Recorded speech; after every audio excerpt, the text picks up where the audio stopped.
হাঁটতে গেছিলাম, হয়তো বা যে কয়েকদিন ধরে তো জ্বর হচ্ছে, জ্বরের কারণে কোনো পাখির বাসা থেকে এই বাচ্চাটা দেখি যে রাস্তায় পড়ে আছে। তাই ভাবলাম যে এইভাবে ছেড়ে রেখে দিলে হয়তো মারা যাবে বা কোনো বিড়াল টিড়ালে খেয়ে ফেলবে। এই জন্য এটাকে নিয়ে আসলাম, যে এত একদম ছোট বাচ্চা, এই যে দেখেন,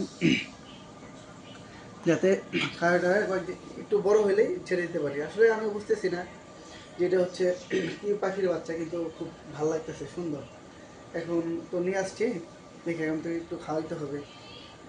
দেখি খাওয়ায়, চিন্তা করছি কয়েকদিন পরে একটু বড় হলে বা উঠতে শিখলে পাখিটাকে ছেড়ে দেবো। এমনি মারা যাওয়ার থেকে যদি একটু খাওয়াটা করা যায়, একটু বড় করে ছেড়ে দেওয়া যায়, ভালো না?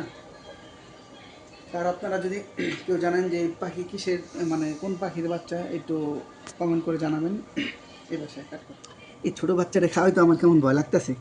আর এটা কী খায় না খায় তাও তো জানি না, কিসের বাচ্চা। তো এই যে হাতের কাছে আটা ছিল, আটা গুলিয়ে দেখি খায় নাকি। খাওয়াই দিতে পারতেছি না, যে ও খাইতে পারে। দানা দানা ছিল তো, খাইতে পারে না। তো দুজনে মিলে ট্রাই করে খাইতে পারতেছি না, কি করব, একটা পাখিরে খাইতে পারি না।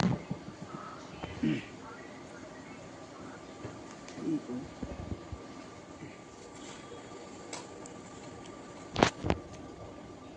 দেখি এখন এইভাবে খাওয়ানো যায় নাকি।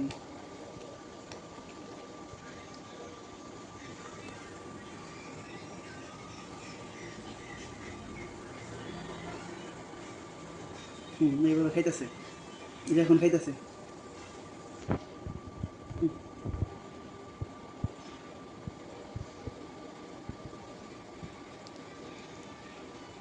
আস্তে আস্তে দু একদিন খাওয়ানোর পরে ঠিক হয়ে যাবে, কোনো সমস্যা হবে না। সে অনেক জোরাজুরি করে খাওয়াইতে পারলাম পাখিটাকে। এখন খাওয়াইছি, এখন পাখির জন্য, এটার জন্য এই যে একটা বক্স করছি, যে এটাকে রাখবো আজ থেকে। এখন আস্তে করে রেখে দিব। হ্যাঁ, আমার হাত থেকে যেতে যেতেছে না, একদিনেই কেমন হয়ে গেছে। বুঝছি, আবার দেখাবো নেক্সট ভিডিওতে, পাখির আপডেট দেখাবো। দেখতেও মায়া লাগে, কি ছোট বাচ্চা।